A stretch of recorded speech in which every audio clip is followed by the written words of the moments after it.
everyone, and good to have you back on another episode of Sunrise to Health. I'm Kavita Sidhu, and I'm wishing you a beautiful day ahead. Now, what's the first thing we see when we wake up from that glorious sleep? Colors, of course. Like the colors of our loved ones, the baby blue sky, the golden morning sunshine. We feel so blessed to be alive. So this week's exercise routine will focus on how we can brighten our eyes. Yes, even eyes need exercise. Our fitness guru Nini is going to show us how we can strengthen our eyesight and consequently increase our intuition. And after that, we'll be showing you a breakfast recipe that is packed with vitamins and goodness that will make our day full of clarity.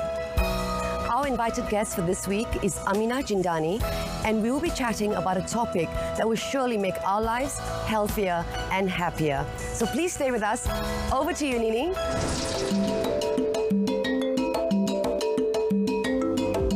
Thank you, Kavita. Hi, I am Nini. Today we are going to explore simple exercises that can help improve our eyesight and potentially awaken our body's infinite wisdom and intuition. We are going to begin by cupping our palms together, and on our next inhale, we're going to rub our palms really fast until they become warm and maybe even hot. On our inhalation, we're going to rub the palms. Exhale, cup the palms on our eyes, staying here for a couple of breaths. While staying here, making sure that it's your palms and not your fingers cupping your eyes. This exercise will help stimulate and massage the circulation of the liquid around our eyes called the aqueous humor, so that it can aid the assistance of correcting our eye vision. The next exercise will help provide relief for those with already defective eyesight, as we tend to blink our eyes unnaturally. So we are going to simply take an inhale and open our eyes largest, holding the inhalation. And now we're going to exhale and blink our eyes as long as we are still exhaling. Repeat again, 2 more breaths. Inhale, open our eyes and hold it from blinking. And exhale, blink. One last time. Inhale, open the eyes large. Try to hold ourselves from blinking. And exhale, now blink. And just close our eyes for a couple of breaths.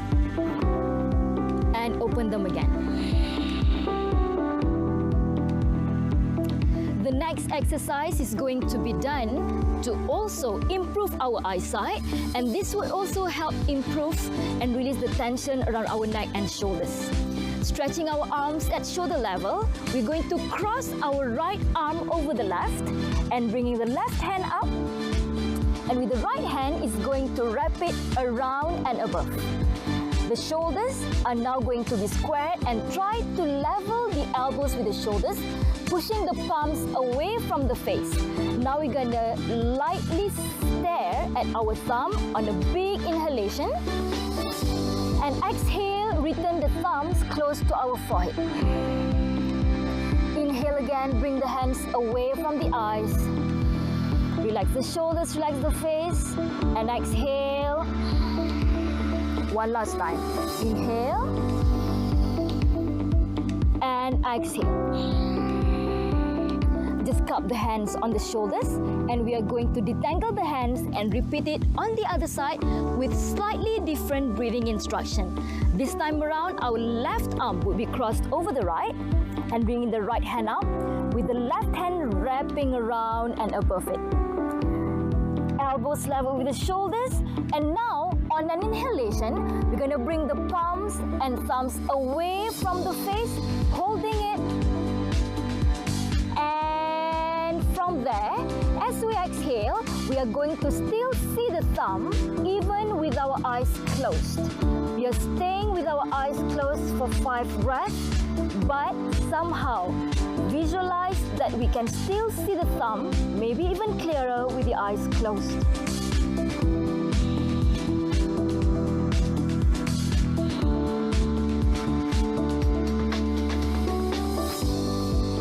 eyes again and relax. Let's stand up for the next exercise.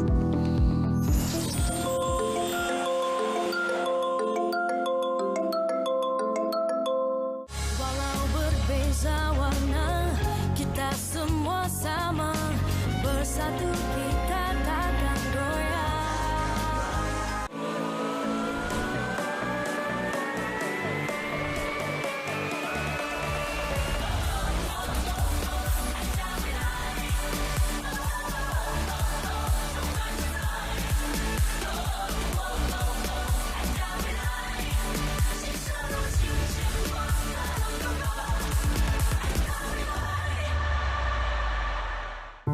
Perkhidmatan perubatan di seluruh negara memerlukan 2,000 beg darah setiap hari. Mengikut tinjauan, hanya 2.5% penduduk Malaysia mendermakan darah. Bagi setiap beg darah yang diperolehi, ia mampu menyelamatkan 3 nyawa. Kami perlukan darah anda. Jom derma darah.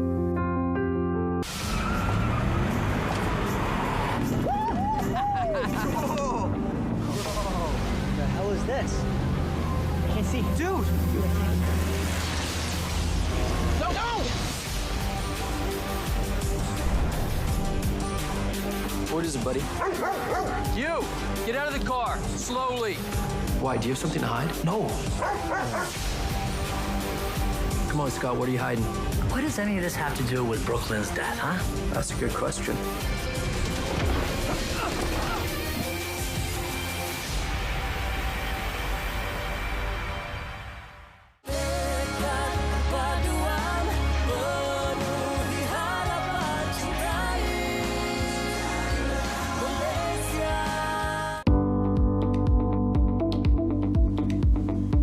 Stand up, opening our feet 3 feet apart, turning and pointing our right foot to the side. We're going to start by extending our hands at shoulder level, pointing the fingers. On the inhalation, keep both legs straight and leaning to the right. On the exhalation, lowering our hands, be careful to not push on the knee, just somewhere on the shin, and we're going to look up to the floating hand where the thumb is pointing up to. Staying here for 5 breaths, relaxing the eye muscles.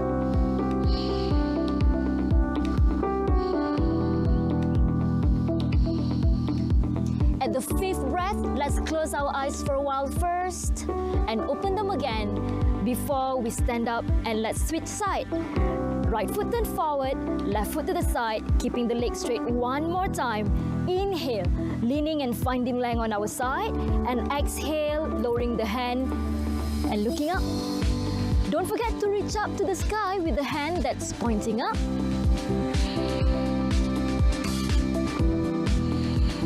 Keeping our facial muscles relaxed, eyes soft. At the 5th breath, close the eyes. Open the eyes again and come back up. And from here, we are going to do one more exercise, and let's sit one last time. My friend Fitrina will be showing an easier version of the pose, while Joanne and myself will be demonstrating the full version of the pose. This pose will help on improving not only our eyesight, but in time it will awaken our body's inner intuition. Let's extend our legs forward. For the full version, we're going to lean back and place our hands in the same direction with our knees and shoulders. And very slowly from there, straighten the arms on the inhalation, looking only at the tip of the nose, and exhale, raise the bum to level the thighs with the body and the neck. Staring only at the tip of the nose, try not to blink our eyes at all.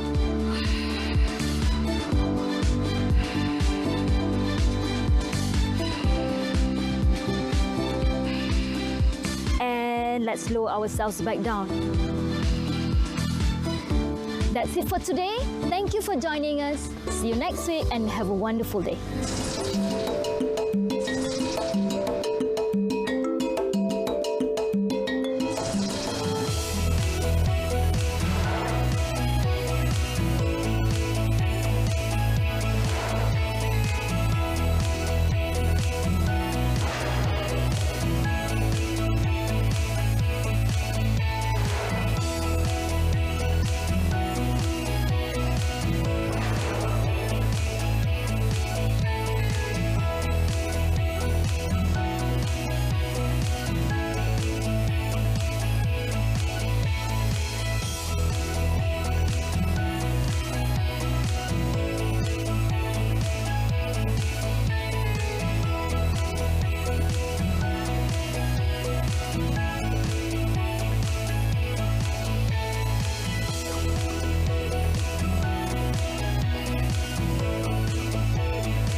semua sama, bersatu kita takkan goyah.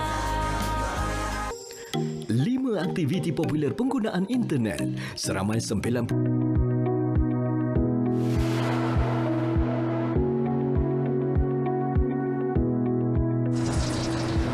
I'm spending my morning with lovely Amina Jindani.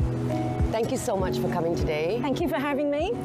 And Amina is an expert in drama education and also has a lifetime experience working with children. So today we're going to talk about parenting and communication. Okay.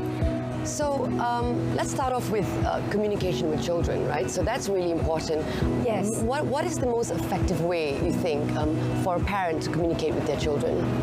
Well, you see, parents are a lot different in this day and age than they used to be. Everybody's going to work, everybody's using devices and technology to communicate with each other, but children are the same. Right.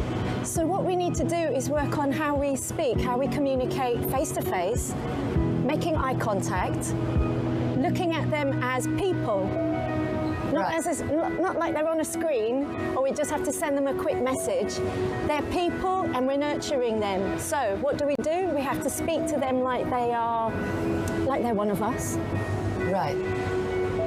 Children are, how would you say it? Like they're learning from your cue. Mm-hmm. So being the best example for communication should come from the people who first nurture them. Right. Like parents.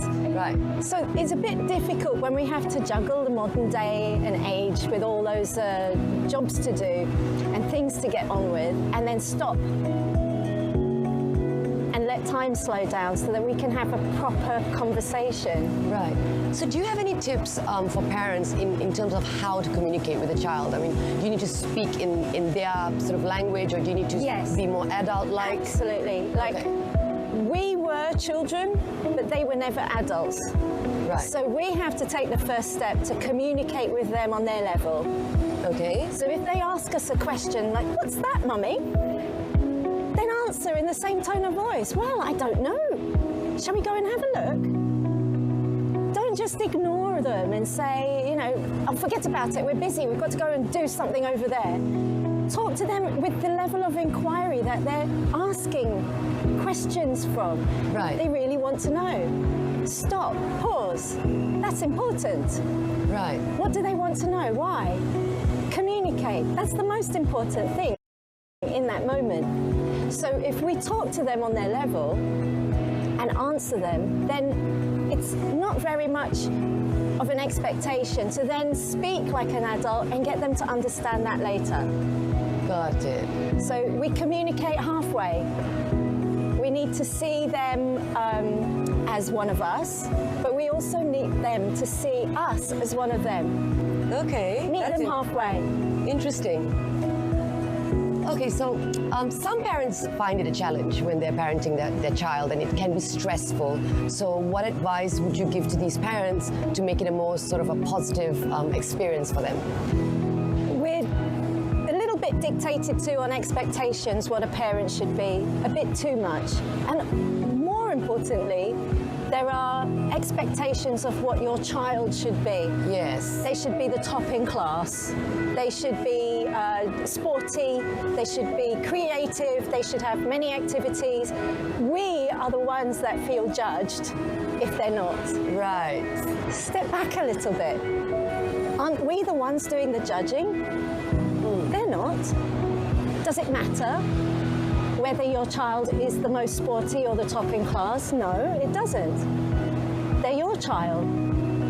And you're their parent. You're the only person that they trust to share their personal feelings with. If they don't like something, that should be okay, at least to share that feeling. Listen, maybe some of the things that other people say are important are not that important. Slow down. So in your experience, because you're also an expert in drama coaching, drama education, so how can we use drama and acting for the child to be able to communicate more effectively and maybe even give the child more confidence? that helps. We always worry, I mean, whether we have practice at it or not, we always worry, what do people think of us? And drama education helps you let go of that. One way it does that is it provides empathy and understanding. Everybody's different. Everybody's got different preferences and tastes, and all opinions are correct. I mean, there's no way of saying your opinion is wrong, your opinion is right. Do you like something? You ask questions in a creative process, in an acting sense. If you take on a character, you have to feel what that character is like. That is a very, very big opportunity to learn about other people and to develop more understanding between all people. Yeah, so children will get that when they go for acting classes, and they'll be able to understand and have empathy. And there's a lot of group work and group activities. You learn team building skills, you learn to negotiate your ideas, you learn to put things from an idea into practice and then see what comes out. Yes. A creative process is always going to be a story that you never really know how it ends until you try it. Right. And the more avenues you take into the creative process, whether it is acting or whether it is other creative subjects as well, you're going to find out more about yourself, what you like and dislike, and share it more. And parents as well can benefit from acting classes in terms of improving their communication. They don't have to go for acting classes to learn something like role play. Right. Children automatically do that. Yes. They want to play a role. They want to take on a character that is not themselves to experience and explore this world. Why do they do that? Because it's just fun for them? It is the most natural way to understand somebody else. Interesting. If you are fascinated by the hospital and you go home and you say, I want to play doctors, then you need a patient. Then you want someone to role play with you. Yeah.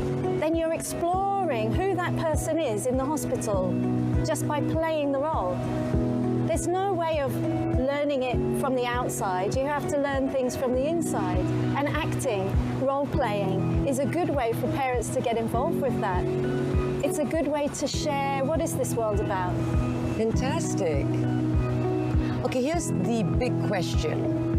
Is there a right or wrong way in how you parent your child? Everybody will be different and every child is different. We know that if any parent has more than one child, they know that each child is different. Yeah. There's no set rule.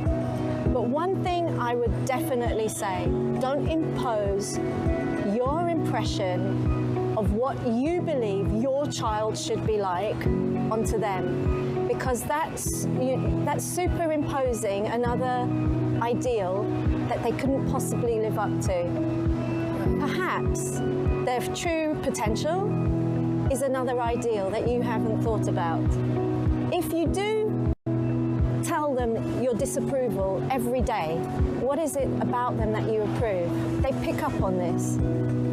So I wouldn't have so much disapproval if I were to, I mean, I've parented my own child, so it's difficult, it's really difficult. There are things you think, but let them go through the process of seeing that this idea, this ambition is not quite what they really need. Right. My son was 5 and he wanted to go to clown school and be a clown when he grew up. Okay, I didn't object, I didn't say no.